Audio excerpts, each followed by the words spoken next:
Hi, good morning, Vishal. You are the first participant. थोड़ा सा wait करते हैं बाकी लोगों के ज्वाइन करने का। अच्छा, आप लोगों को बुकलेट मिला क्या केमिकल काइनेटिक्स का? No sir. ओके, ठीक है, मैं आज वापस रिमाइंड करता हूँ आशीष को। हाँ okay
all right, good morning everyone. I think काफी सारे स्टूडेंट्स आ गए हैं, हम लोग आज का लेक्चर स्टार्ट कर सकते हैं।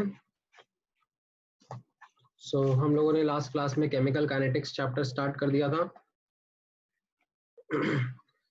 वॉल्यूमेट्रिक के बुकलेट में से किसी को कोई डाउट है, कुछ कॉन्सेप्चुअल पूछना हो या कोई न्यूमेरिकल क्वेश्चन पूछना हो?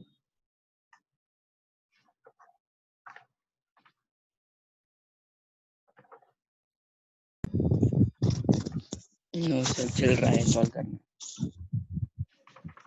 हाँ, पूछो विशाल।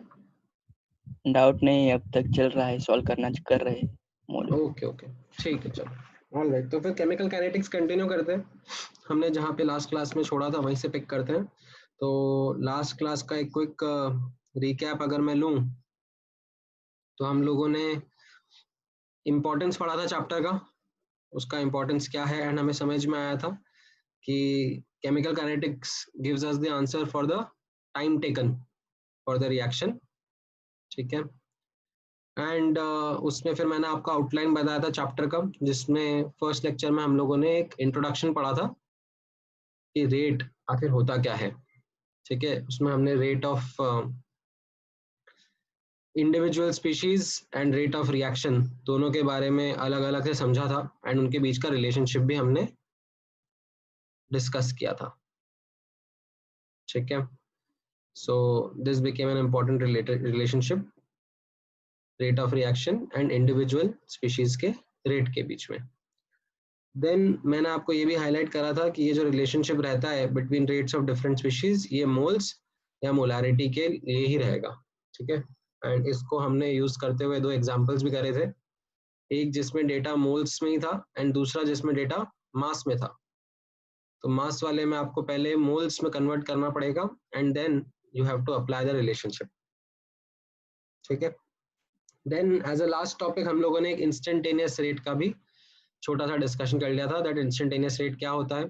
ऑल्दो आप लोगों ने क्योंकि फिजिक्स में काफी पढ़ा हुआ है इसके बारे में, तो it was not really a problem, ये समझ में आ गया था आपको इजीली।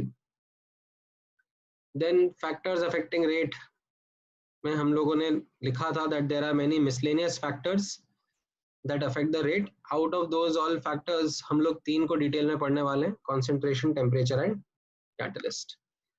सो आज की क्लास में हम लोग यहीं से स्टार्ट करेंगे, जिसमें हम लोग सबसे पहला एनालिसिस कॉन्सेंट्रेशन का करेंगे, ठीक है।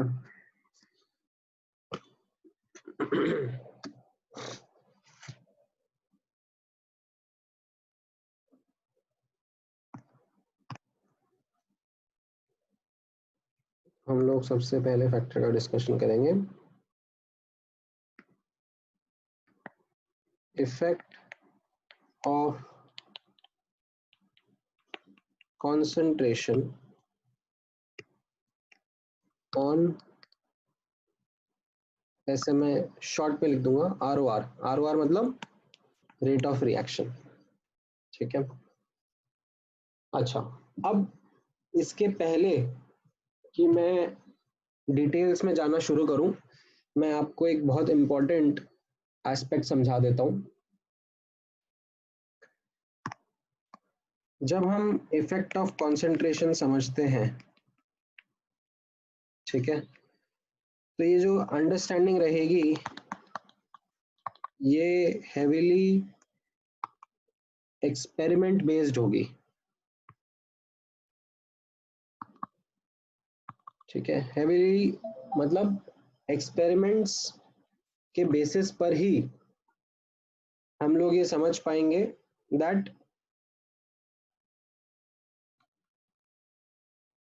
किस तरीके से रेट ऑफ रिएक्शन कंसंट्रेशन पर डिपेंड करता है। ऐसा नहीं होगा कि मैंने आपको लेट से रिएक्शन लिख दिया, ठीक है, मैंने आपको ऐसा रिएक्शन लिख दिया A plus B plus C is giving D plus E, ठीक है, एंड स्मॉल ABC इनके कोफिशिएंट है, ठीक है। तो आप just by looking at the reaction आप कमेंट कर दो दैट यू नो जो रेट ऑफ रिएक्शन है वो ए की कॉन्सेंट्रेशन पर भी डिपेंड करेगा, बी की कॉन्सेंट्रेशन पर भी डिपेंड करेगा, ई की कॉन्सेंट्रेशन पर भी डिपेंड करेगा। हमको ये रिएक्शन देख के नहीं समझ में आएगा, ठीक है, हम लोग रिएक्शन देख के नहीं समझ पाएंगे, हमें एक्सपेरिमेंट करना पड़ेगा, ठीक है, हमें एक्सपेरिमेंट करना पड़ेगा और फिर हम एक एक रिएक्टेंट या प्रोडक्ट की कॉन्सेंट्रेशन को कम ज़्यादा करके देखेंगे और उससे देखेंगे कि रेट ऑफ रिएक्शन पे क्या फर्क पड़ रहा है, तभी हमें रेट ऑफ रिएक्शन का कॉन्सेंट्रेशन पर रिलेशनशिप कैसा रहेगा वो पता पड़ता है। ये समझ में आया? Yes sir. ठीक है। सो इसमें ऐसा नहीं है कि हम लोगों ने कुछ थ्योरेटिकल मॉडल बना दिया है पहले, कि वो थ्योरेटिकल मॉडल के हिसाब से मैं आपके सामने कोई सी भी रिएक्शन लिख दूं और आप बोलोगे कि अच्छा इसमें तो अब ऐसा होगा। नहीं नहीं, अच्छा इसमें ऐसा भी होता है कि सेम रिएक्शन, ठीक है, सेम रिएक्शन का dependence on concentration can change with the situation, मतलब हो सकता है कि कोई रिएक्शन किसी कंडीशंस में कंसंट्रेशन पे डिपेंड कर रही है, किसी कंडीशन में कंसंट्रेशन पे डिपेंड ही नहीं कर रही है। ठीक है, जैसे इसको मैं समझाने के लिए आपके सामने 2-3 एग्जाम्पल लेता हूँ, तो आई थिंक आप लोगों को और अच्छे से और क्लियरली एक आइडिया लगेगा। ठीक है, तो यहाँ पर ऑब्जर्व करना। ठीक है, let me take those couple of examples. ठीक है, एंड ये एक्सपेरिमेंटल अंडरस्टैंडिंग ये है।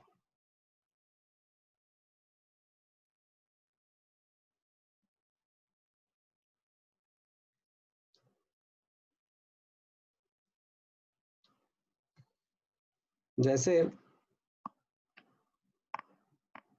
ये रिएक्शन है 2N2O5 गैस प्लस 4 और इट गिव्स 4NO2 गैस। ठीक है, याद नहीं करना ये एग्जाम्पल, ये जस्ट मैं आपको ऐसे ही बता रहा हूँ। ठीक है, इसमें पता पड़ा that rate is directly proportional to सिर्फ N2O5 की concentration and that too raise to the power of 1। ठीक है, NO2 और O2 के रेट के ऊपर, के कॉन्सेंट्रेशन के ऊपर डिपेंड ही नहीं करता। NO2 या O2 भले ही कम हो या ज़्यादा हो, उससे फ़र्क नहीं पड़ेगा। अगर हम N2O5 का कॉन्सेंट्रेशन बढ़ा देते हैं, अगर हम N2O5 का कॉन्सेंट्रेशन बढ़ा देते हैं तो रेट बढ़ जाता है। ठीक है, ये एक ऐसा एक्सपेरिमेंट था और एक ऐसा रिएक्शन था। किसी और रिएक्शन के अंदर कुछ और हो सकता है, जैसे मान लो ये वाला रिएक्शन है।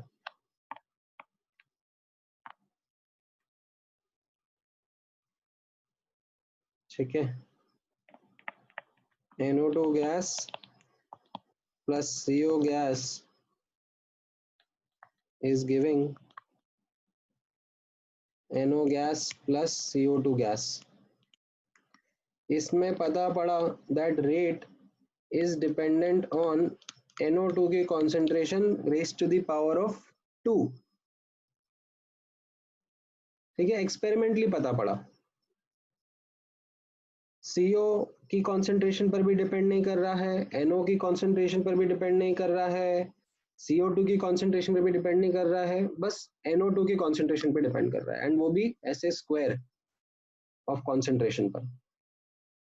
ठीक है, और भी अलग अलग से एग्जाम्पल मिलते हैं। जैसे आप यहाँ पर एक और एग्जाम्पल नोटिस करना, ओजोन जब O2 में कन्वर्ट होता है तो उसमें पता पड़ा that rate is proportional to ozone की कॉन्सेंट्रेशन का square and inversely proportional to oxygen gas की कॉन्सेंट्रेशन।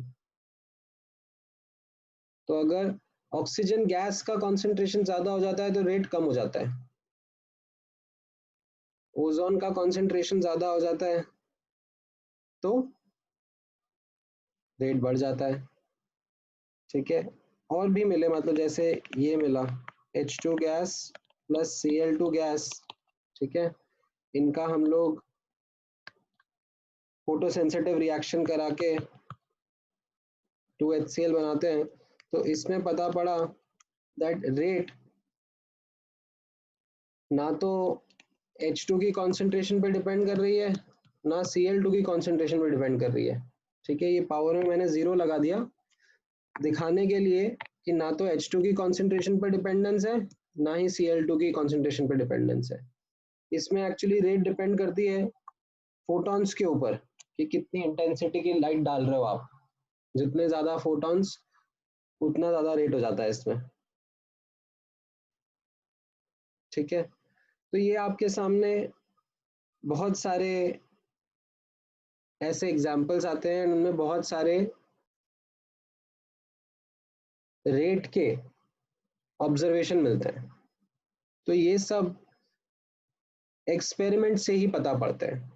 ठीक है, ऐसा नहीं है कि मैं आपके सामने कोई एक नया रिएक्शन लिख दूंगा और आप रिएक्शन को देख के बोल दोगे कि हाँ इसका ये रेट का डिपेंडेंस होगा कॉन्सेंट्रेशन के ऊपर। ठीक है, तो ये एक सबसे इम्पोर्टेंट एस्पेक्ट है जो कि हमें समझना है कि ये एक्सपेरिमेंटल अंडरस्टैंडिंग है।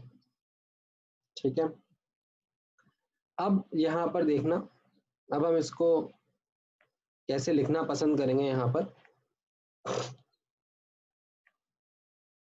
So based on these experimental understanding हमें क्या समझ में आता है,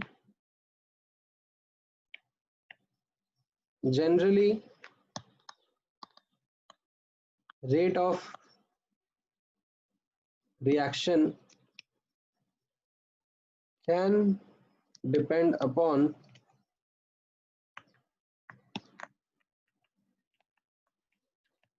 concentration of reactants, products, and even catalyst. ठीक है, sometimes कैटलिस्ट पर भी, कैटलिस्ट की कॉन्सेंट्रेशन पर भी डिपेंड कर जाता है। ठीक है,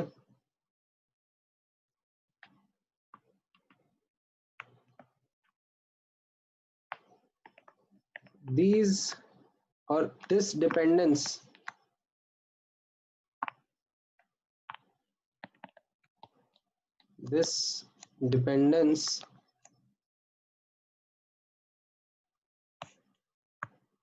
of rate on concentration is determined experimentally.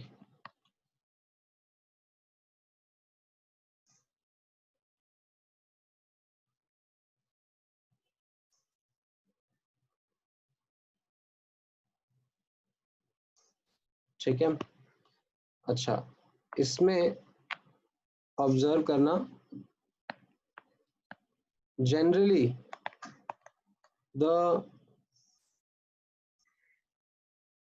अच्छा इसमें एक नाम दे देते हैं, इसमें नाम क्या लिखेंगे, this dependence of rate on concentration is determined experimentally and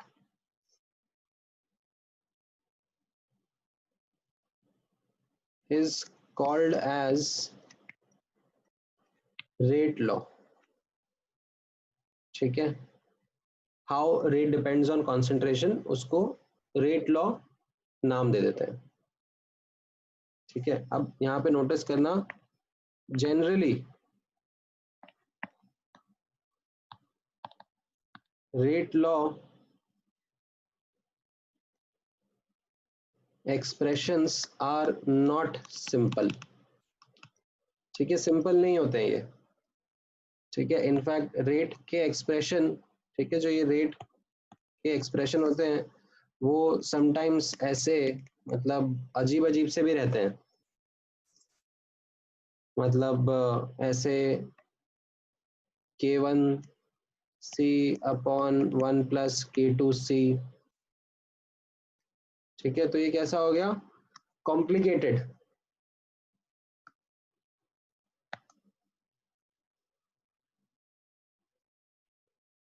अब हम लोग जब पढ़ाई कर रहे हैं हमारे सिलेबस में, तो हम लोग ऐसे और इससे भी ज्यादा कॉम्प्लिकेटेड होते हैं, इनके साथ नहीं डील करते हैं।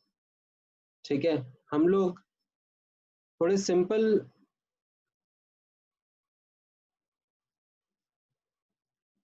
रेट लॉस के साथ में डील करते हैं। ठीक है, we study, or in this chapter we primarily study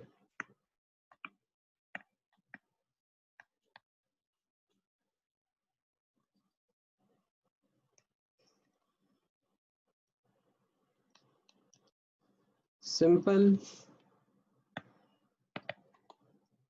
rate law expressions, जैसे मैंने यहाँ ऊपर बताया आपको।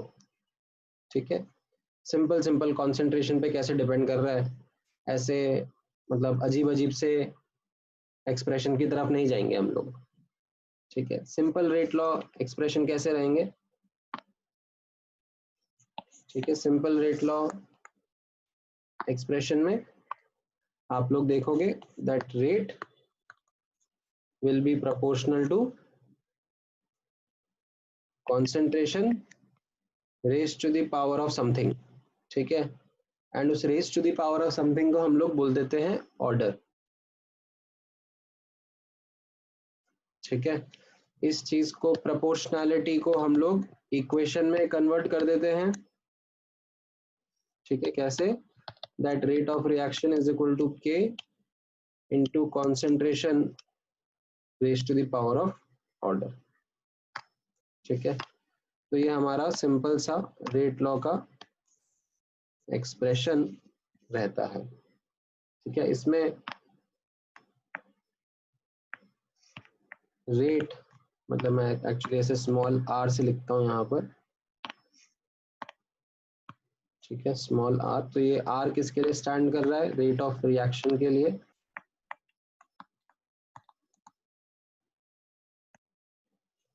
एंड के किसके लिए स्टैंड कर रहा है? This is called as rate constant, ठीक है, रेट कांस्टेंट ऑफ रिएक्शन। इसके लिए नोटिस करना ये सिर्फ टेम्परेचर पे डिपेंड करता है, डिपेंड्स ऑन टेम्परेचर। अच्छा, कॉन्सेंट्रेशन, ठीक है, it can be of reactants, ठीक है, जनरली रिएक्टेंट्स ही रहेंगे, बट कई बार प्रोडक्ट्स एंड कई बार कैटलिस्ट का भी हो सकता है, ठीक है। अच्छा, अब आपको लगेगा कि ये ऑर्डर क्या है, ठीक है। तो ये ऑर्डर बेसिकली कॉन्सेंट्रेशन पर कैसे डिपेंड कर रहा है? Raise to the power of 1, raise to the power of -1, raise to the power of 2, ठीक है, उन सबको हाईलाइट करने के लिए यूज करा जाता है, और ये भी एक्सपेरिमेंटली ही निकाला जाता है, ठीक है। तो मैं एक्चुअली अभी इसको आपको एक्सप्लेन करूंगा एज ऑर्डर ऑफ रिएक्शन, ठीक है। तो इसमें हम लोग अब डिस्कस करेंगे यहाँ पर order of reaction. Order of reaction का क्या मतलब होता है?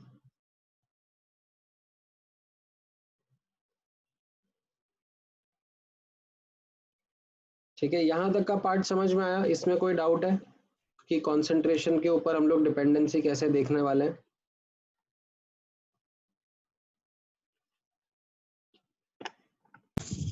No doubt. ओके, ठीक है। तो अब ये ऑर्डर के ऊपर थोड़ा सा ध्यान से समझ लेंगे, ठीक है। तो ये ऑर्डर कैसा होता है? Order is an experimentally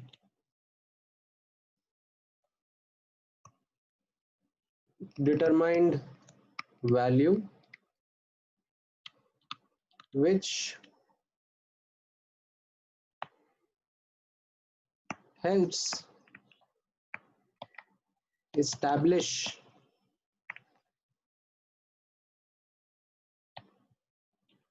relationship between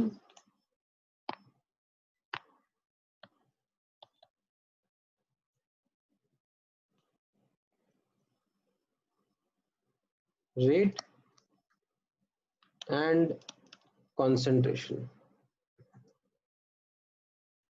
तो ये एक्सपेरिमेंटली ऑब्टेन करने जाने वाली चीज है, ठीक है। जैसे ध्यान से नोटिस करना, कोई रिएक्शन है A plus B is giving some products, ठीक है। अब हमने एक्सपेरिमेंट करा इस रिएक्शन की रेट को स्टडी करने का, and experimentally we found that rate of reaction, ठीक है, it is dependent on A की concentration raised to the power of x and B की concentration raised to the power of y, ठीक है। तो क्या बोलेंगे, x will be order of reaction with respect to a, y हो जाएगा order of reaction with respect to b। ठीक है, x प्लस वाई को हम लोग ओवरऑल ऑर्डर ऑफ रिएक्शन बोलेंगे। ठीक है, अब ये जो यहाँ पे नोटिस करना, ये जो x एंड y है, ये जरूरी नहीं है कि ये कोफिशिएंट हो। ठीक है, ध्यान से नोटिस करना, x y need not be equal to coefficients. ठीक है, coefficient small a small b था, बट ऑर्डर x और y है, तो ये कुछ भी अलग सा आ सकता है। जैसे आपने यहाँ ऊपर हमने इतने सारे एग्जांपल्स नोटिस करे, तो उसमें आपने देखा होगा कि ऐसा कोई जरूरी नहीं है। ठीक है, ये एक्सपेरिमेंटली ही निकाला जाता है। अब इसमें एक बहुत ही इंपॉर्टेंट पॉइंट है जो आपको पता पड़ता है जब आप और डेटा देखते हो। ठीक है, order with respect to individual species can be positive, negative और जीरो। ठीक है, जैसे हमने यहाँ पे ऊपर एग्जांपल देखे, तो इसमें ऑर्डर कैसा था, इन पहले एग्जांपल्स में ऑर्डर N2O5 के रिस्पेक्ट में 1 था, पॉजिटिव था, NO2 के रिस्पेक्ट में 2 था, पॉजिटिव था। बट यहाँ पे थर्ड वाले में देखो ना, O2 के रिस्पेक्ट में कैसा हो गया ऑर्डर, -1। वो नेगेटिव भी हो सकता है। ठीक है, लास्ट एग्जांपल में आपने देखा तो जीरो भी हो सकता है। ठीक है, इनफैक्ट एक और इम्पॉर्टेंट पॉइंट यहाँ पर जो मैं और हाईलाइट करना चाहूंगा, it can be integer, it can be fraction also. ठीक है, ऐसा जरूरी नहीं है कि सिर्फ इंटीजर ही होना पड़ेगा, वो फ्रैक्शन भी हो सकता है। ठीक है, अच्छा, बस एक चीज जरूर नोटिस करना, ओवरऑल ऑर्डर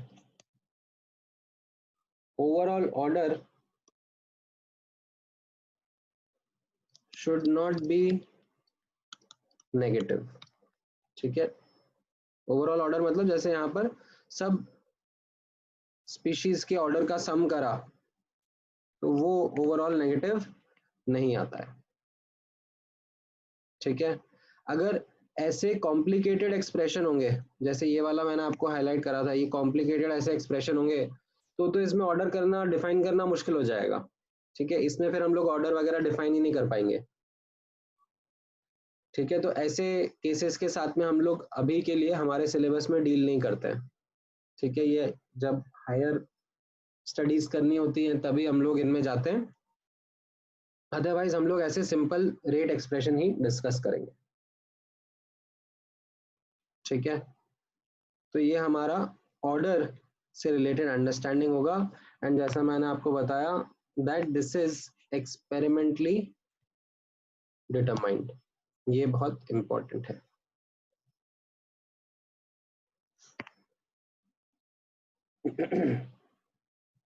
ठीक है,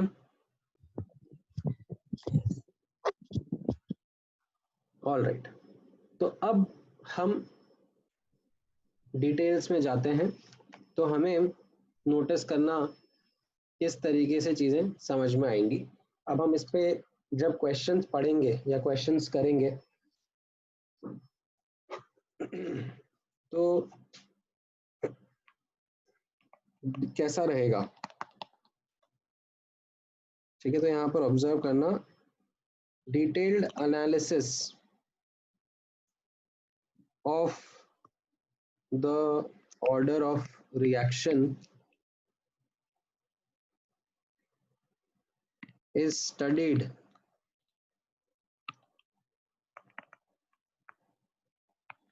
in following ways. ठीक है, दो तरीके होंगे एक्चुअली। एक तरीका तो होगा जहां पर हमको ऑर्डर दे देंगे, गिवन ऑर्डर, हमको क्या डिटरमाइन करना होगा, we have to determine data. Data मतलब कितने टाइम में कितना रिएक्ट हो जाएगा, कितने टाइम में कितना प्रोड्यूस हो जाएगा, उसका ग्राफ बनाना पड़ जाएगा, कितने टाइम में 50% कंप्लीशन हो जाएगा वो कैलकुलेट करना पड़ेगा। ठीक है, तो ये सारा डेटा हमें सॉल्व करना पड़ेगा अगर हमें ऑर्डर मिल जाता है तो। ठीक है, क्वेश्चन के अंदर ही ऑर्डर मिल जाता है तो। दूसरा रहेगा कि अगर हमें मान लो डेटा मिल जाता है तो हम उससे बैक कैलकुलेट करके ऑर्डर निकाल सकते हैं क्या। ठीक है, मान लो एक्सपेरिमेंट करा और एक्सपेरिमेंट से डेटा मिल गया कि कॉन्सेंट्रेशन ऐसे चेंज हो रहा है, इतना परसेंटेज कंप्लीशन होने में इतना टाइम लग रहा है, तो हम उसको फिर यूज करके ऑर्डर निकालने का कोशिश भी करेंगे।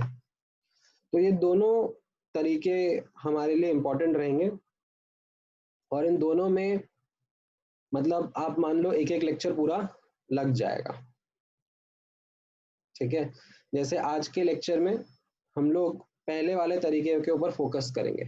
ठीक है, हमारे पास अभी ऑलमोस्ट 1 घंटे के ऊपर है, तो हम उसमें इसी के ऊपर आज फोकस करेंगे कि हमें आज ऑर्डर मिल जाएगा तो हम उससे डेटा कैसे निकालेंगे। ठीक है, तो शुरू हो जाते हैं। सबसे पहले हम लोग स्टार्ट करेंगे, अगर ऑर्डर 0 होगा तो उसको हम लोग बोलेंगे जीरो ऑर्डर काइनेटिक्स। ठीक है, आपको दे दिया है क्वेश्चन में कि ऑर्डर 0 है। अब हमें इसके ऊपर वर्क करना है, इसका डेटा निकालना है। तो मैं एक एग्जांपल से स्टार्ट करता हूँ। एग्जांपल है given A goes to B एक रिएक्शन है। ठीक है, इज अ 0 ऑर्डर रिएक्शन। ठीक है, मतलब इसका रेट का एक्सप्रेशन क्या हो जाएगा, R is equal to k A raise to the power of 0।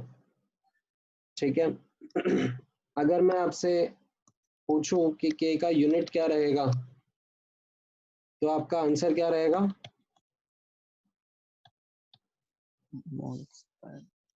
Same as rate का यूनिट, मोल पर लीटर पर सेकंड, या आप मिनट भी बोल सकते हो, जो भी है, पर मोल पर लीटर पर टाइम रहेगा, है ना, क्योंकि यहाँ पर कॉन्सेंट्रेशन की पावर तो 0 चला गया है ना। तो ये आपको दिया हुआ है। ठीक है, दूसरा इंफॉर्मेशन आपको दिया हुआ है कि इनिशियल कॉन्सेंट्रेशन ऑफ ए, ठीक है, initial concentration of A is a not. ठीक है, ये टाइम 0 पर है एंड आपको बोला जा रहा है कि determine concentration of A at time t। ठीक है, दैट इज, इसको हम लोग ऐसे AT से डिनोट करेंगे and concentration of B at time t, इसको हम लोग BT से डिनोट करेंगे। ठीक है, इन terms of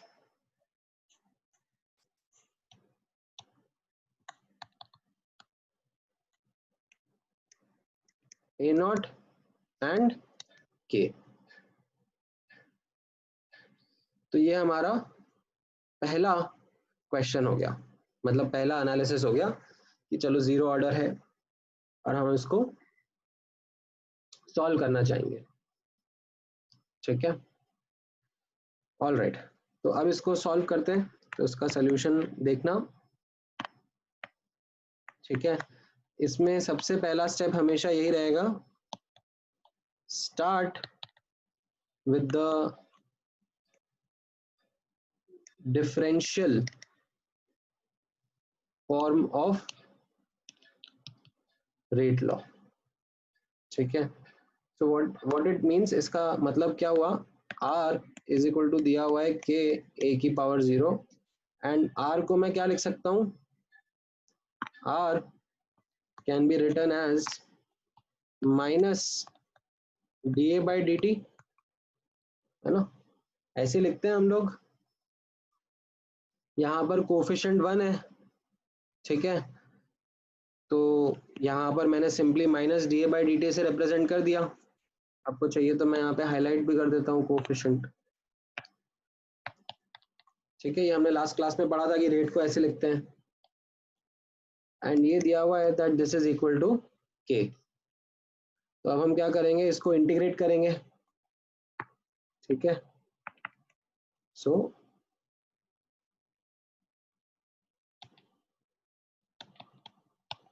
perform integration with limits. तो हम लोग क्या करेंगे, अब यहाँ पर ये a वाले टर्म को एक तरफ रखेंगे। ठीक है, एंड ये माइनस साइन को मैं इधर लेके जा रहा हूँ। ठीक है, minus k d T, time T वाले टर्म को दूसरी तरफ लिख देंगे। ठीक है, एंड के तो कांस्टेंट है, तो वो तो इंटीग्रेशन के बाहर आ जाएगा। ठीक है, के कांस्टेंट है तो वो इंटीग्रेशन के बाहर आ जाएगा। अच्छा, टाइम 0 से t, और a का लिमिट क्या होगा, a0 से at, है ना। अच्छा, dA का इंटीग्रेशन क्या होगा, ऐसा आपने पढ़ा होगा ना, इंटीग्रल dx क्या होता है, x, है ना। तो यहाँ पर dA का इंटीग्रेशन क्या आ जाएगा, dA का इंटीग्रेशन आ जाएगा a, और उसकी लिमिट्स रहेंगी क्या, a0 से at, एंड dt का इंटीग्रेशन क्या आ जाएगा, t, एंड उसकी लिमिट्स क्या रहेंगी, 0 से t। तो ये कैसा हो जाएगा, at minus a0 is equal to minus k t minus 0। तो हमारा आंसर क्या बन गया, at is equal to a0 minus at। ये हमारा at का एक्सप्रेशन आ गया इन टर्म्स ऑफ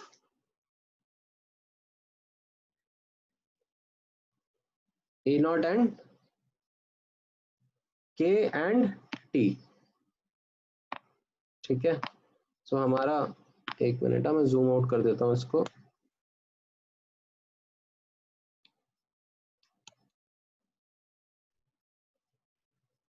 ठीक है, ये समझ में आया आपको कैसे हमने et का एक्सप्रेशन निकाला। यस। अच्छा, अब अगर मान लो मुझे bt का भी एक्सप्रेशन निकालना है, ठीक है, इसमें मैं एक और चीज लिख देता हूँ, that initial concentration of a is a0 and initial concentration of b is 0। ठीक है, स्टार्टिंग में b नहीं है, तो अब आप b के ऊपर कैसे निकालोगे। ठीक है, आपके पास दो तरीके हैं। ठीक है, दो तरीके कैसे हैं मैं आपको बता देता हूँ। ठीक है, for bt we can use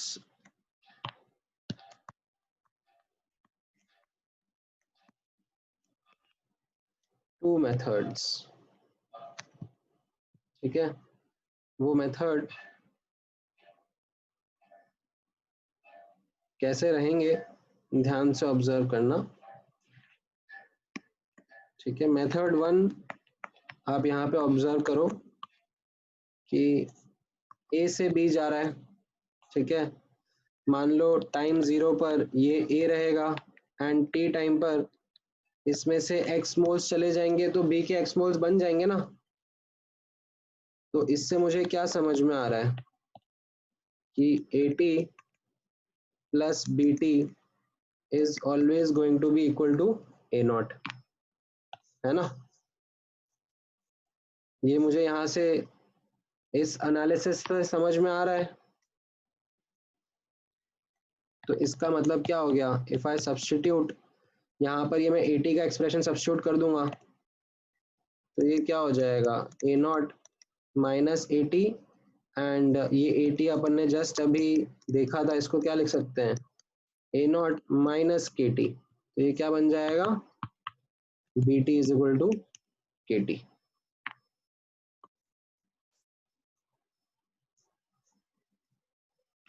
ठीक है, एक ये तरीका हो गया, काफी सिंपल है समझने के लिए, है ना।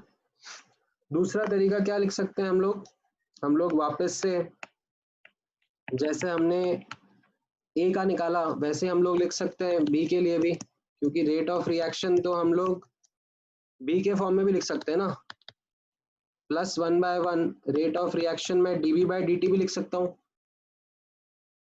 राइट। प्रोडक्ट के फॉर्म में भी लिख सकते हैं रेट ऑफ रिएक्शन। तो अब इसमें क्या करूंगा, मैं वापस से इंटीग्रेशन करूंगा डीबी एंड के डी टी। इसमें कैसा रहेगा, टाइम 0 पर बी कितना रहेगा 0, एंड टाइम टी पर ये हो जाएगा कुछ बी टी, ठीक है। डीबी का इंटीग्रल क्या हो जाएगा B t, and time as in limit 0 से बी टी जा रहा है ना, एंड ये हो जाएगा के। सो यहाँ से आ जाएगा B t is equal to k t. ऐसे भी आप निकाल सकते हो, तो दोनों तरीके हैं, ठीक है, जो भी आपको पसंद आए। ठीक है, विद प्रैक्टिस आपको अपने आप समझ में आ जाएगा कि हम लोग कैसे इसको सॉल्व कर सकते हैं, ठीक है। अच्छा, पर अभी और एनालिसिस करते हैं, ठीक है, और समझते हैं इसमें। तो इसमें डिटेल्स में जाते हैं थोड़ा इसका। तो मैं आपको और कुछ टास्क देता हूँ, आप बताना आपसे हो रहा है क्या, ठीक है। फॉर द अबव एग्जाम्पल जो हमने डिस्कस किया, draw the graphs of concentration versus time and rate of reaction versus time। ठीक है, ए और बी दोनों का सेम ही ग्राफ का यूज कर लेना, एक ही ग्राफ पर कॉन्सेंट्रेशन वर्सेस टाइम का प्लॉट करके बताओ। मतलब मुझे एक ग्राफ पर कॉन्सेंट्रेशन वर्सेस टाइम का डेटा चाहिए एंड दूसरे ग्राफ पर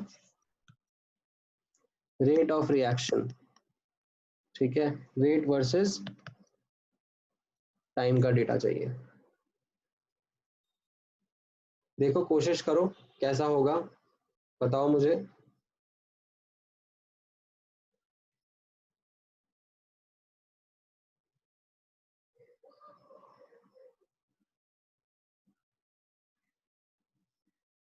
लीनियर होगा, नॉन लीनियर होगा, हमने अभी ऊपर ही एक्सप्रेशन निकाला है उसका।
रेट वर्सेस टाइम के लिए स्ट्रेट लाइन। हाँ, सो यहाँ पर ए का ग्राफ अगर मैं ड्रॉ करूंगा तो उसका इक्वेशन हमने निकाला अभी, ऐसा था इसका इक्वेशन, दैट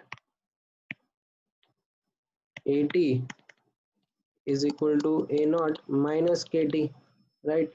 तो ए नॉट से स्टार्ट होगा ग्राफ टाइम 0 पर, एंड ये स्ट्रेट लाइन बनेगा, है ना। अरे this will be a straight line, and ये कहाँ पे जाके इंटरसेक्ट करेगा इसको,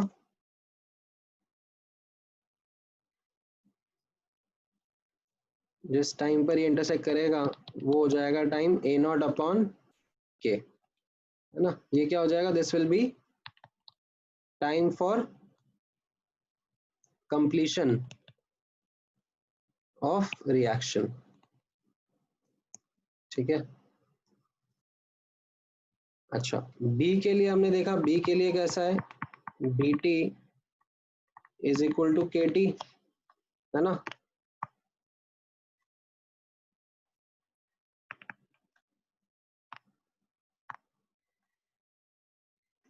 B t is equal to k T, तो यहाँ पर कैसा रहेगा, 0 से स्टार्ट होगा graph and it will become equal to a naught at the end of the reaction, ठीक है। तो ये ग्राफ ए का हुआ,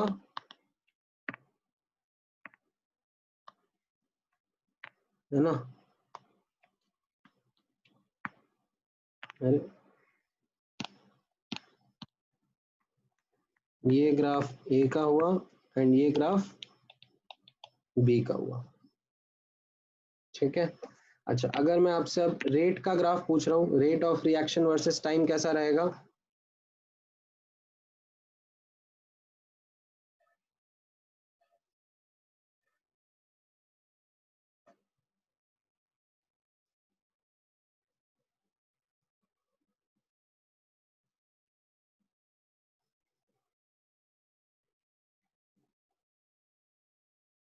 सो रेट यहाँ पर कैसा है,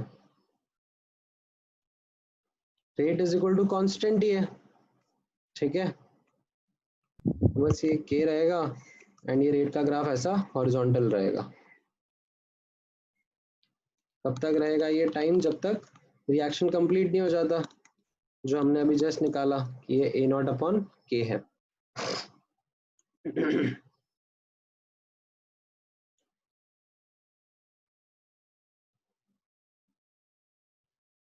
ये समझ में आया,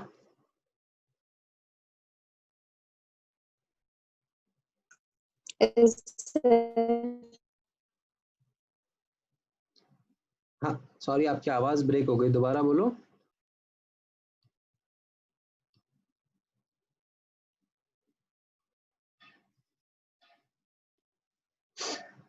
अच्छा, अभी इसी में थोड़ा सा और डिटेल करते हैं, ठीक है। मान लो अगर मैं आपको थोड़ा सा डेटा भी देता हूँ, ठीक है, for the above example, if A naught is 1 molar and मान लो के का भी डेटा दे देता हूँ मैं, के इज इक्वल टू 10 की पावर -3 मोलार पर सेकेंड, मोल पर सेकेंड, मोलार पर सेकेंड और मोल पर लीटर पर second, then determine the time taken for, ठीक है, 3 पार्ट का करो आप, 10% completion, 50% completion and 90% completion, ठीक है, 50% कंप्लीशन को हम लोग, ठीक है, मैं यहाँ पर एक टर्म इंट्रोड्यूस करता हूँ, इसको हम लोग हाफ लाइफ, ठीक है, इसको ऐसे टी हाफ से डिनोट करते हैं, हाफ लाइफ बोलते हैं। हाफ लाइफ मतलब time taken for the reaction to undergo 50% completion. ये कैलकुलेट करके दो मुझे।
आया आंसर?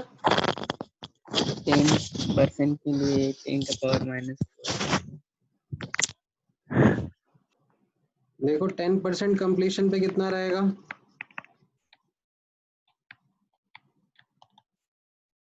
10% कंप्लीशन का मतलब क्या हो जाएगा? मतलब 80 is 0.1 times A0, है ना? 10% कंप्लीशन का मतलब यही होगा, सॉरी 0.9 टाइम्स, ठीक है। 10% कंप्लीशन मतलब 90% बचा हुआ है ना, 10% रिएक्ट हुआ है, 90% of A is left, right. तो अब अगर मैं इक्वेशन यूज कर रहा हूं, A not minus A T is equal to k T, तो ये कितना आ जाएगा, A not minus 0.9 A naught is equal to k T, तो 0.1 इंटू ए नॉट कितना है मेरा पास 1 दिया हुआ है, एंड के बोला जा रहा है 10 की पावर -3, तो मेरा टाइम आ जाएगा 100 सेकेंड। ठीक है, अच्छा अगर मैं 50% कंप्लीशन के बारे में बात कर रहा हूँ, तो इसका मतलब क्या हो जाएगा, 80 इज 0.5 ए नॉट। ठीक है, 50% ऑफ ए इज लेफ्ट, है ना, 50% कंप्लीट हो गया तो 50% बचेगा, तो यहाँ पर अब मैं डालूंगा A not minus 0.5 A naught is equal to k T, तो 0.5 इंटू 1 इज इक्वल टू 10 की पावर -3 इंटू टी, तो मेरा टाइम आ जाएगा 500 सेकेंड्स। 500 सेकेंड्स लगेंगे इसको 50% कंप्लीट होने में। ठीक है, वैसे ही अगर मैं 90% कंप्लीशन देखना चाह रहा हूँ, तो 90% कंप्लीशन का मतलब क्या हो जाएगा कि 10% ही बचा है, 10% ऑफ ए इज लेफ्ट, तो इसका मतलब क्या हो जाएगा, 80 विल बी 0.1 ए नॉट, है ना, तो यहाँ पर A not minus 0.1 A naught is equal to k T, तो ये क्या हो जाएगा 0.9 इंटू 1 इज इक्वल टू 10 की पावर -3 इंटू टी, तो यहाँ से टाइम आ जाएगा आपका 900 सेकेंड्स। ये समझ में आया? कुछ भी नहीं। ठीक है,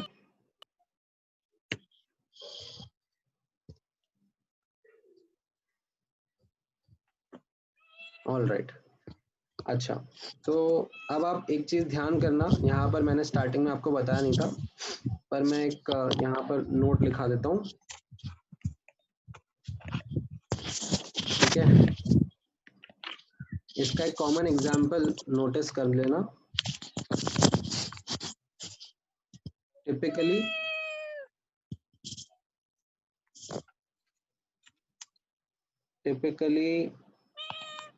decomposition of gases, ये तुम्हारी पालतू कैट है या फिर तुम कहीं बाहर बैठे हुए हो?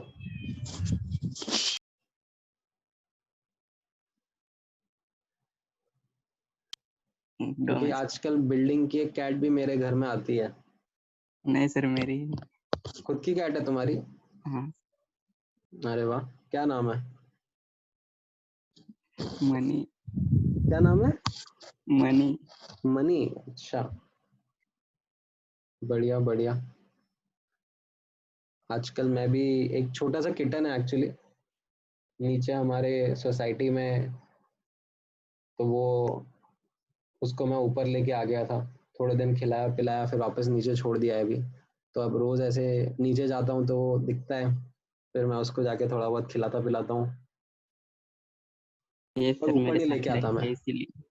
क्योंकि उसने ऊपर एक बार मेरे बेड के ऊपर ही लाइक पॉटी कर दिया था, तो उसके बाद मैंने, वैसे तो मैंने वो ऐसे मिट्टी वाला ट्रे बना के रखा हुआ है सैंड का, तो वो बिल्ली इतनी समझदार होती है कि वो खुद से कर लेती है, पर अब मैं ऊपर नहीं लेके आता उसको, नीचे ही छोड़ देता हूँ। एक्चुअली बिल्डिंग में सब बच्चों के साथ खेलती है वो नीचे। Anyways, so typically decomposition of gases at high concentration follows zero order kinetics। ठीक है, ये कभी ऐसा कुछ डेटा याद आए तो उसमें पूछ सकते हैं। तो आपको जीरो ऑर्डर समझ में आया? यस। ठीक है, जीरो ऑर्डर का मैंने एक कैलकुलेशन भी कर दिया साथ में। ठीक है, अब मैं इसमें देखता हूँ कि क्या आप लोग केयरलेस मिस्टेक अवॉइड कर पाते हो क्या। ठीक है, सो एग्जाम्पल करा रहा हूँ और इस एग्जाम्पल का ऑब्जेक्टिव है अवॉइड केयरलेस मिस्टेक। ठीक है, तो पहली बात तो देखते हैं कि आप लोग खुद केयरलेस मिस्टेक आइडेंटिफाई कर पाते हो कि नहीं कर पाते हो। ठीक है, the following reaction follows zero order kinetics.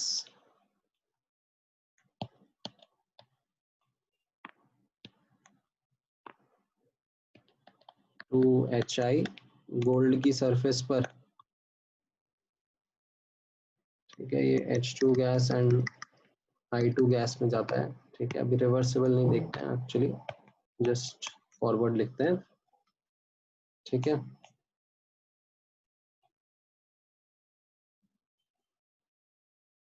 So rate is equal to K into HI की power 0।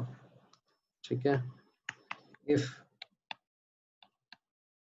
Initial concentration is 1 molar, ठीक है, एंड K is 10 की power -3 mole per liter per second, then determine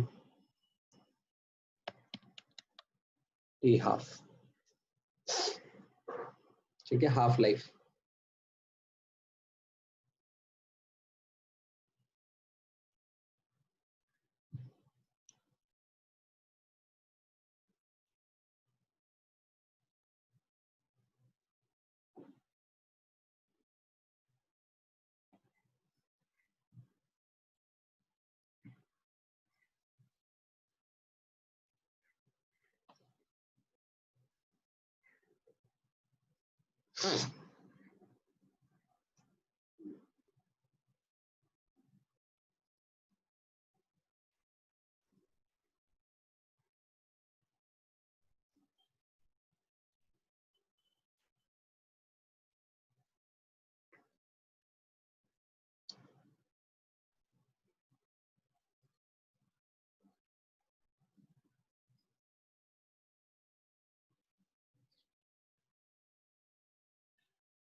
क्या आ रहा है answer?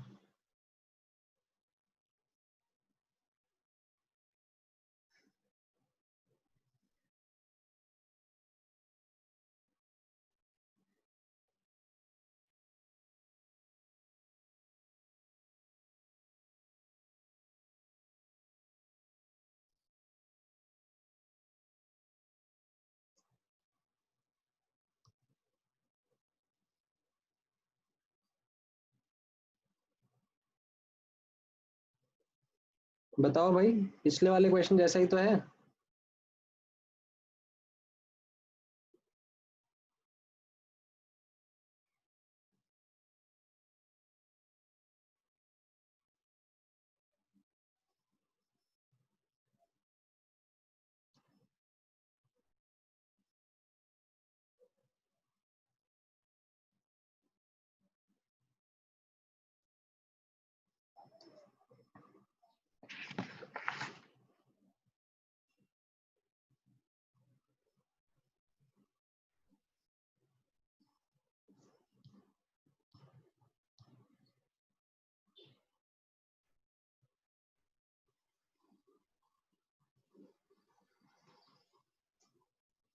सो इसमें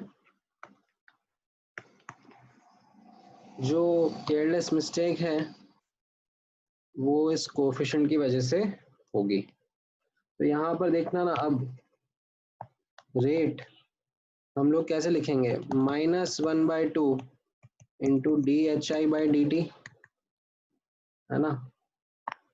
इसकी वजह से यहाँ पर आपको ये कोफिशिएंट लिखना पड़ता है ना।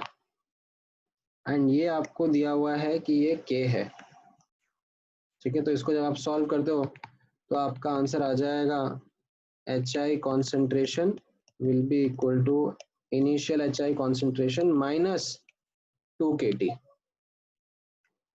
ठीक है। तो ये आप जस्ट ओरिजिनल फॉर्मूला ऐसे ही ब्लाइंडली मत यूज करना, आपको इस चीज का ध्यान रखना पड़ेगा। तो अब अगर ये 1 मोलर है तो 50% कंप्लीशन मतलब ये 0.5 रहेगा। सो -2 इंटू 10⁻³ इंटू टी, तो इससे आपका टाइम आ जाएगा 250 सेकेंड्स, ठीक है। अगर आप 500 सेकेंड करोगे तो आंसर गलत हो जाएगा, क्योंकि इसमें ये कोफिशिएंट का ध्यान रखना पड़ता है। तो अवॉइड केयरलेस मिस्टेक, किया था 500 से। ठीक है, avoid careless mistake, notice coefficient, ठीक है, ये इंपॉर्टेंट है, ठीक है। तो अब आपको अगर जीरो ऑर्डर समझ में आ गया है तो फिर हम लोग फर्स्ट ऑर्डर रिएक्शन की तरफ मूव करते हैं, ठीक है। फर्स्ट ऑर्डर रिएक्शंस या फर्स्ट ऑर्डर काइनेटिक्स, ये हमने जीरो ऑर्डर समझ लिया है अच्छे से, है ना, जीरो ऑर्डर काइनेटिक्स समझ लिया है। तो अब मैं यहाँ पर फर्स्ट ऑर्डर काइनेटिक्स भी करना चाहूंगा। तो अब इसमें नोटिस करना, वापस से एक एग्जांपल से स्टार्ट करेंगे। सो एग्जांपल कैसा है, गिवन एक सिंपल रिएक्शन है A गोज टू B, ठीक है, फर्स्ट ऑर्डर रिएक्शन है, is a first order reaction. तो इसका रेट लॉ क्या हो जाएगा, इसका रेट लॉ दिया हुआ है आपको K इंटू A की पावर 1। तो अगर मैं आपसे K का यूनिट्स पूछूंगा तो वो क्या रहेंगे, यहाँ पर लेफ्ट हैंड साइड मोल पर सेकेंड एज इन मोलार पर सेकेंड रहेगा, एंड ये A जो है ये मोलार रहेगा, तो वो मोलार मोलार कट जाएगा, तो इसका यूनिट सिर्फ सेकेंड इनवर्स आ जाएगा, या टाइम इनवर्स बोल सकते हो आप, है ना। ये मतलब आपका मोल पर लीटर पर सेकेंड है, ठीक है, एंड ये मोल पर लीटर है। तो आप इसको कैंसिल आउट कर दोगे तो यूनिट समझ में आया कैसे आया, जस्ट पर सेकेंड, है ना। अच्छा, देन आपको बोला जा रहा है दैट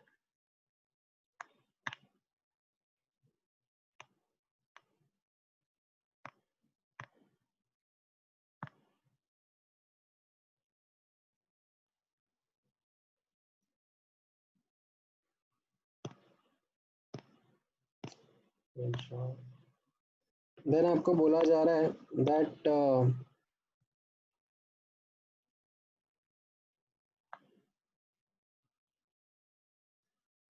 इनिशियल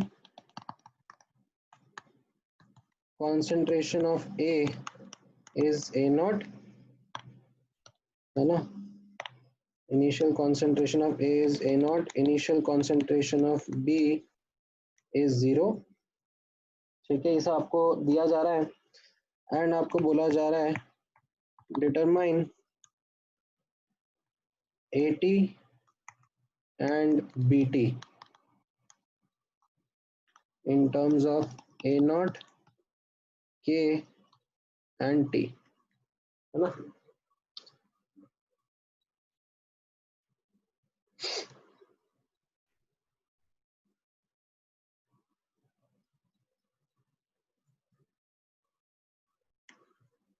ठीक है, तो अब अपन कैसे करेंगे, जैसे अपन ने पहले करा था एग्जैक्टली वैसे ही करेंगे। ठीक है, start with the differential form of rate law. ठीक है, सो डिफरेंशियल फॉर्म कैसा रहेगा यहाँ पे नोटिस करना।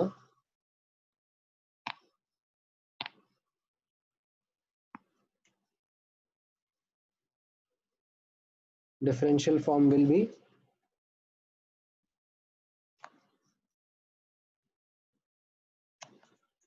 r is equal to k A की पावर 1। ठीक है, एंड मैं ये -1/1 into d A by d t. ठीक है, अब इसमें क्या करेंगे हम लोग,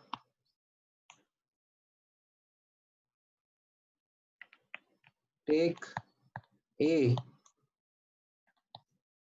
on one side, t on other side and do the integration।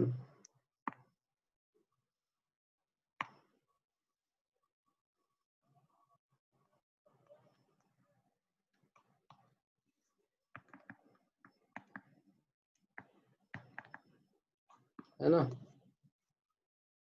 सो कैसा हो जाएगा यहाँ पर नोटिस करना, d A upon A is equal to minus k d t. ठीक है, एंड यहाँ पर विद प्रॉपर लिमिट्स भी हमें इंटीग्रेशन करना पड़ेगा। ठीक है,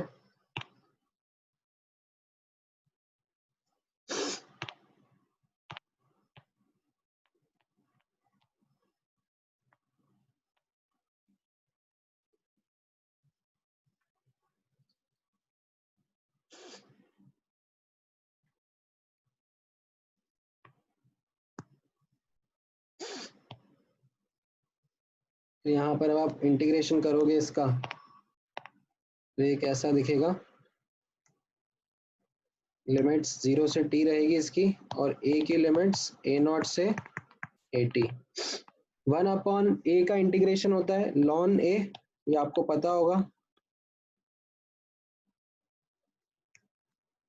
है ना, एंड dt का इंटीग्रेशन हो जाएगा जस्ट t, तो ये हो जाएगा ln at minus ln a0 is equal to minus kt।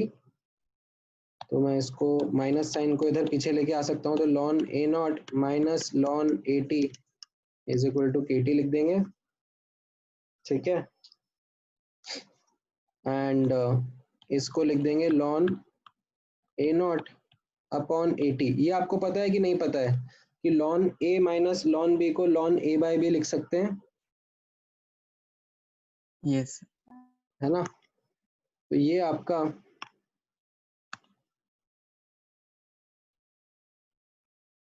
एक इम्पॉर्टेंट एक्सप्रेशन हो जाएगा याद करने के लिए, या फिर आप इसमें और भी एक चेंज ला सकते हो।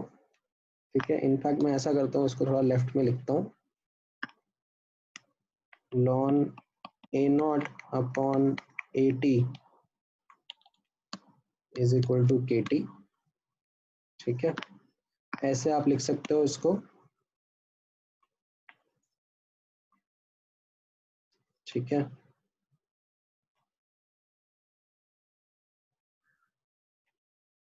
एंड दूसरा इसमें क्या है, आप इसको ऐसे भी लिख सकते हो that at is equal to a0 into e की पावर माइनस kt, है ना, मतलब यहीं से आप सीधे ऐसे एंटी लॉग लो और उससे आपको समझ में आ जाएगा that at is equal to a0 into e की पावर माइनस kt, ऐसे भी लिख सकते हो। है ना।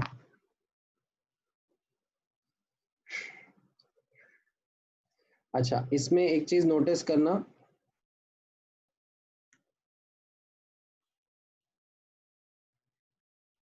एक चीज मैं यहाँ पर नोटिस करा देता हूँ कि अगर मान लो ऐसा, मैं रिएक्शन को ऐसा एनालाइज करता हूँ कि t इक्वल टू 0 पर ये a है और ये कुछ भी नहीं है, और t टाइम पर ये a माइनस एक्स है और ये x है ना। तो उससे मैं यहाँ पर देख सकते हो आप, लॉन a नॉट को क्या लिख सकता हूँ मैं, a, और ए टी को a माइनस एक्स, ये भी लिख सकता हूँ, है ना। तो is equal to k T, ये तरीका भी यूज कर सकता हूँ।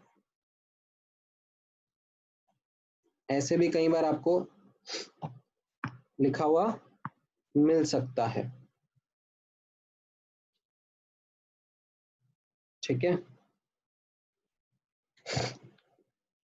अच्छा, इसी से आपको बीटी का एक्सप्रेशन भी मिल जाएगा, ठीक है। यहां से अगर आप देखोगे कि इसको अगर मैं यूज करूंगा तो a minus x is equal to A into e की पावर माइनस के टी है, तो इससे x कितना आ जाएगा, a 1 माइनस ई की पावर माइनस के टी, है ना। दिख रहा है ये, जो ए टी है उसको a माइनस एक्स लिखा और a नॉट को a लिखा, तो इससे x निकल के आ जाएगा, और ये x क्या है अपना, बी टी। तो ये बी टी क्या हो जाएगा, ए नॉट इंटू 1 माइनस ई की पावर माइनस के टी।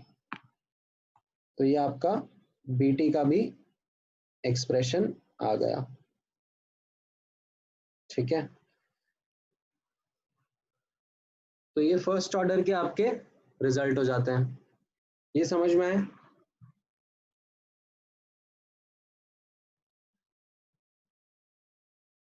है ना।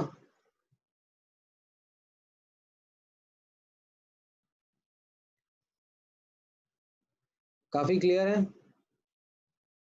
Straight forward. Yes sir.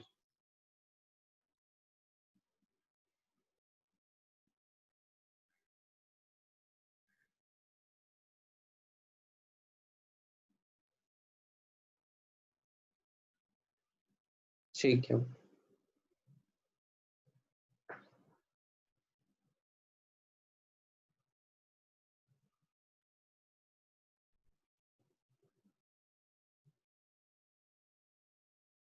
अब इसी में थोड़ा सा और डिटेल्स में चले जाते हैं। तो ग्राफ एंड ऑल भी आ जाएंगे, ठीक है। एक बार ग्राफ का काम भी खत्म कर लेते हैं। So for the above example, graphs will be as follows, ठीक है। एक कॉन्सेंट्रेशन वर्सेस टाइम का ग्राफ बनाएंगे और एक रेट वर्सेस टाइम का, ठीक है। तो ये कॉन्सेंट्रेशन वर्सेस टाइम का, और एक रहेगा रेट वर्सेस टाइम का। कॉन्सेंट्रेशन में आप यहाँ पे देखो कैसा दिख रहा है, A T is equal to A naught into e की पावर माइनस के टी। तो इसको क्या कहेंगे अपन, एक्सपोनेंशियल डीके, ठीक है। तो ए नॉट से स्टार्ट करेगा एंड फिर उसके बाद में ऐसे एक्सपोनेंशियली डिक्रीज करता जाएगा, ठीक है। इसमें यहाँ पर नोटिस करना, time for completion is infinity, ठीक है। दिस इज थियोरेटिकली स्पीकिंग, ठीक है। थियोरेटिकली हम लोग ये बोलना चाह रहे हैं कि the time of completion is infinite, although practically हम लोग क्या बोलेंगे कि इतना कम होता जाएगा कि हम लोग डिटेक्ट ही नहीं कर रहे हैं, तो उसको हम लोग बोल देंगे कि हाँ चलो कंप्लीट हो गया। ठीक है, ये आपका ए का ग्राफ रहेगा। अच्छा, बी का ग्राफ कैसा रहेगा? ठीक है, बी का ग्राफ नोटिस करना, बी का ग्राफ 0 से स्टार्ट होगा एंड इंक्रीज करेगा इस तरीके से, है ना। तो ये आपका बी का ग्राफ रहेगा। ठीक है, बी का इक्वेशन रहेगा, आपने ऊपर लिखा ही है अभी, ए नॉट 1 माइनस ई की पावर माइनस ए टी। तो जैसे जैसे टाइम इन्फिनिटी को अप्रोच करता जाएगा, बी टी ए नॉट को अप्रोच करता जाएगा। ठीक है, अच्छा रेट का ग्राफ कैसा रहेगा? रेट का एक्सप्रेशन आपको पता है, it is r is equal to k into A, and ये ए का एक्सप्रेशन हमने लिखा ना अभी, ए का एक्सप्रेशन ये ए टी, किसी टी टाइम पर रेट के इंटू ए टी रहेगा, और ये ए टी क्या होगा, ए नॉट ई की पावर माइनस के टी, है ना। तो यानी कि स्टार्टिंग रेट जो रहेगा वो के टाइम्स ए नॉट रहेगा, एंड फिर ये भी धीरे धीरे विद टाइम डिक्रीज होता जाएगा, एक्सपोनेंशियल डिक्रीज होता जाएगा। ये समझ में आया?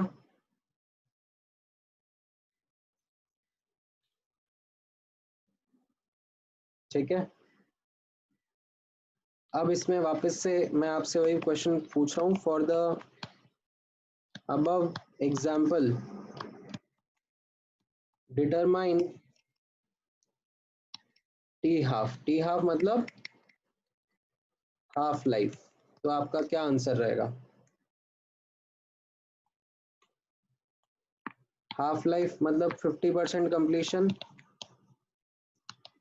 50% कंप्लीशन, तो इसका मतलब क्या हो जाएगा, 80 will be A nought upon 2, इसको मैं सब्स्टिट्यूट कर दूंगा यहाँ पर, लॉन ए नॉट बाई 80, तो ये क्या हो जाएगा, ln A nought upon A nought by 2 is equal to k into t half, तो ये ए नॉट कैंसिल आ जाएगा, तो मेरा टी हाफ कितना हो जाएगा, लॉन 2 बाय के। ये एक बहुत इंपॉर्टेंट फॉर्मूला रहेगा फॉर फर्स्ट ऑर्डर रिएक्शन। ठीक है, इसमें नोट करने वाला एक इंपॉर्टेंट पॉइंट क्या है, that T half is independent of initial concentration. ठीक है, मतलब इसमें आप कितना भी अमाउंट से स्टार्ट करो, उस अमाउंट को हाफ होने में सेम टाइम ही लगेगा, अगर वो फर्स्ट ऑर्डर रिएक्शन है तो। ये समझ में आया? यस। ठीक है, अच्छा अब इसमें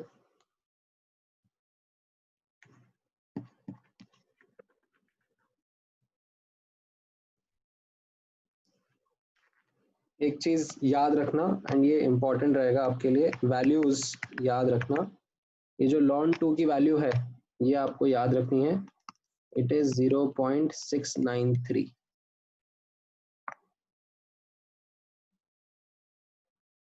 ठीक है, जैसे आपने आयनिक इक्विलिब्रियम में याद करा था ना, वैसे यहाँ पर याद कर लेना। ये मैं वापस से यहाँ पे आपको बता देता हूँ, ln x is equal to 2.303 log x, है ना। तो आप लोगों ने आयनिक इक्विलिब्रियम में कुछ log की वैल्यूज याद करी होंगी। ठीक है, log 2 0.3010 होता है, log 3 0.4778 होता है। ठीक है, तो यहाँ से ln 2 आता है 0.693, एंड इसी से आप 2.303 से मल्टीप्लाई कर दोगे तो आपको ln 3 की वैल्यू मिल जाएगी ये 1. ठीक है, तो अब रफ अगर कैलकुलेशन करनी है, ठीक है, तो इसको आप ऐसा 0.3, इसको 0.48 बोल सकते हो, ठीक है। ये 0.693 को रफली 0.7 बोल सकते हो एंड ln 3 को 1.1 बोल सकते हो, ठीक है। दीज आर अप्रॉक्स वैल्यूज, ठीक है, ये आप ध्यान रखो तो सॉल्विंग में आपको काफी आसानी रहेगी, ठीक है। अच्छा, इसके ऊपर एक क्वेश्चन करा देता हूं मैं,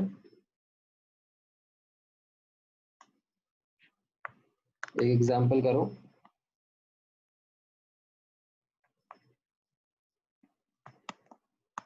A certain first order reaction has k equal to 10 की power -3 second inverse. Determine time taken for 40% completion.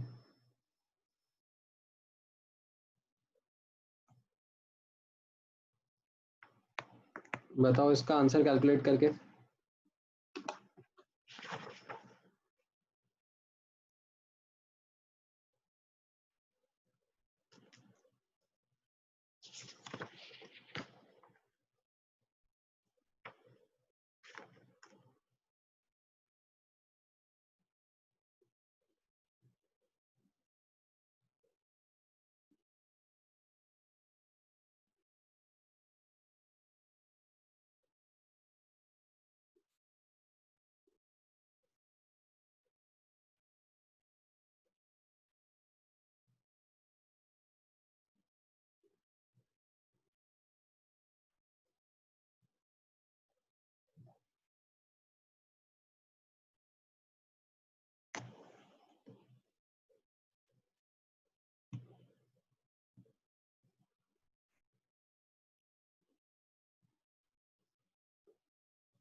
आया कुछ आंसर?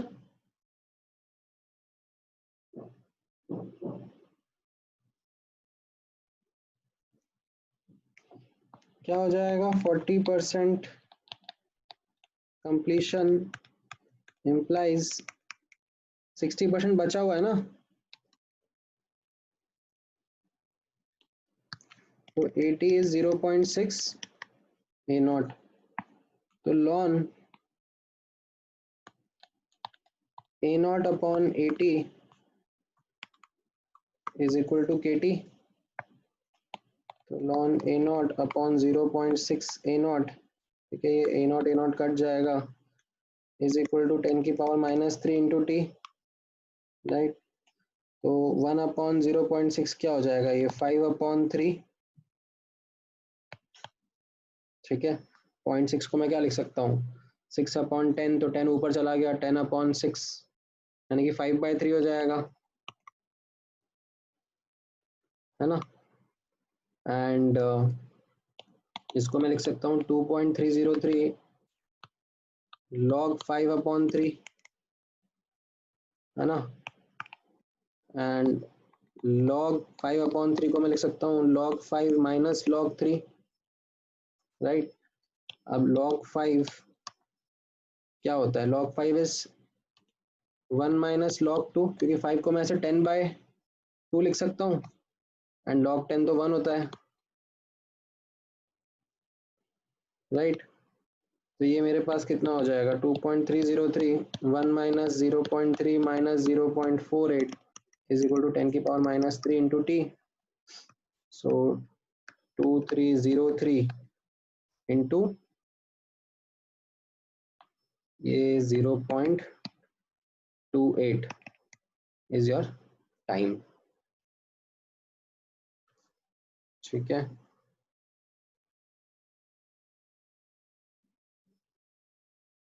तो ये आपका आ जाएगा करीब 1 माइनस 0.3 माइनस 0.48 0.22 सॉरी 0.22.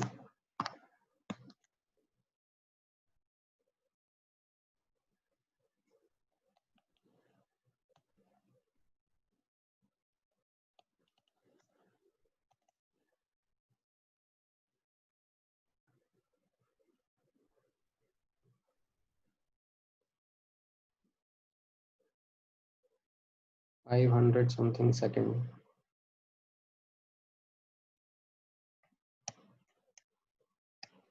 $506 seconds के आसपास, ठीक है.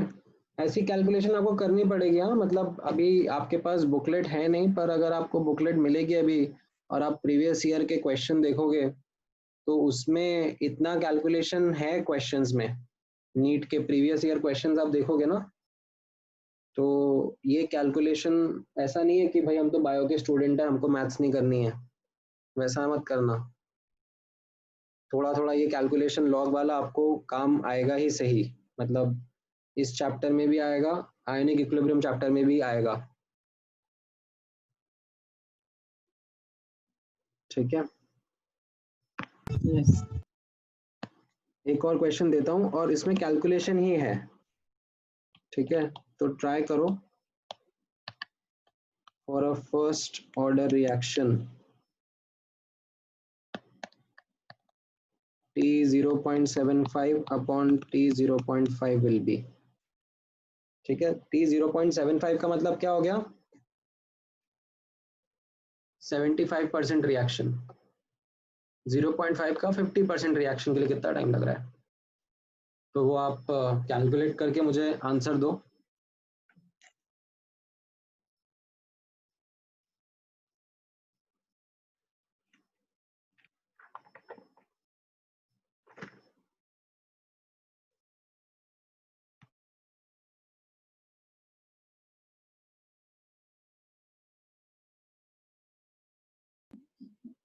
सर क्वेश्चन एक बार बता दो, समझ नहीं. हाँ, क्या बोल रहे हो, क्वेश्चन एक बार बता दो, समझ में नहीं क्या समझ में करना है. नहीं आया. सो T 0.75 का मतलब हो गया time for 75% completion, and T 0.5 का मतलब हो गया टाइम फॉर 50% कंप्लीशन. इन दोनों का रेशियो लेना है. ओके.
आया कुछ आंसर?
पॉइंट 7। एकदम सही, very very good, close to 0.7 right. तो इसमें कैसा हो जाएगा, t 0.75, ठीक है। इसका मतलब क्या हो जाएगा, 80 is 0.25 a नॉट, है ना। मतलब इसको कैसे रीड करेंगे, 75% रिएक्ट हो गया, मतलब 25% बचेगा।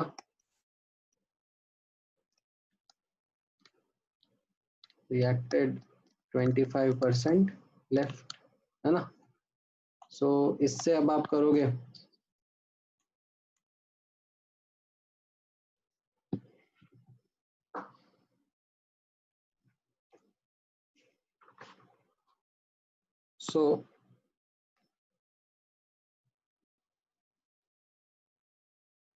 अच्छा नहीं, एक सेकेंड, क्या आंसर दिया तुमने, 0.7?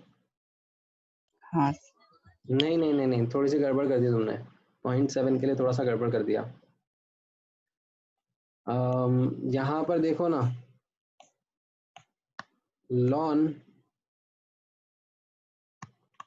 a नॉट अपॉन 80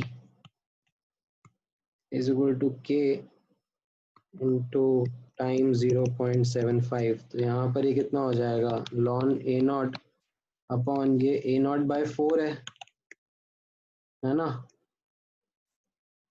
तो ये कितना आ जाएगा, a नॉट कट गया, तो ये ln 4 अपॉन k आ जाएगा, t 0.75।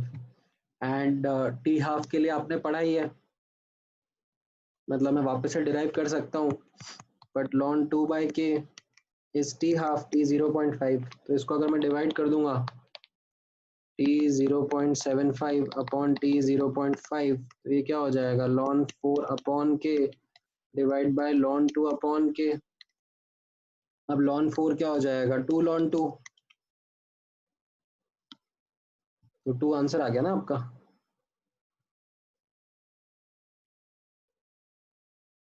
फोर को मैं 2 की पावर 2 लिख सकता हूँ ना।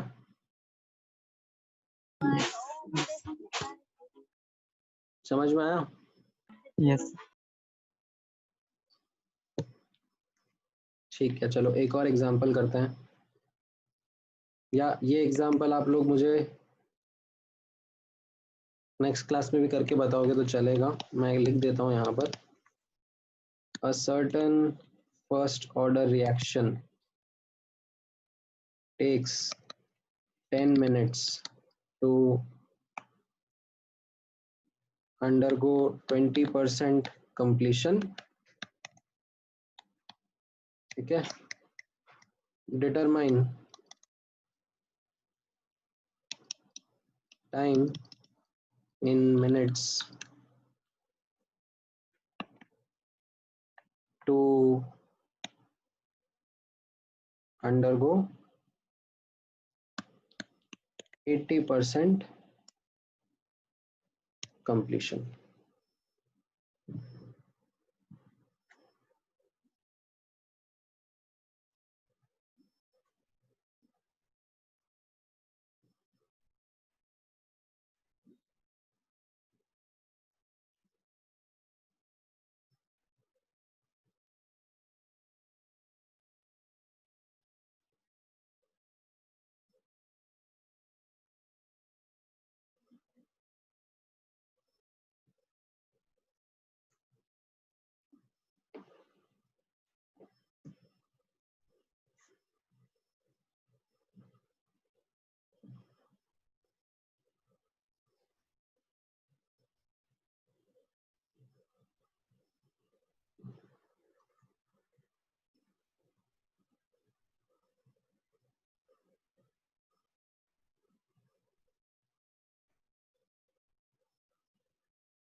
ठीक है, तो ये फिर नेक्स्ट क्लास में ट्राई करके लाओगे। अभी तो खैर अपना टाइम हो गया है क्लास का आज का। ठीक है, यस। इसमें मैथमेटिकल कैलकुलेशन लगेगी, बट करना एक बार कोशिश करके। ठीक है, चलो आज का क्लास यहीं क्लोज करते हैं। बाकी का फिर मैं आपको लिंक्स और ये सब शेयर कर दूंगा। मैं आशीष को बोल दूंगा आपको बुकलेट देने के लिए। ठीक है, चलो, थैंक यू गाइस।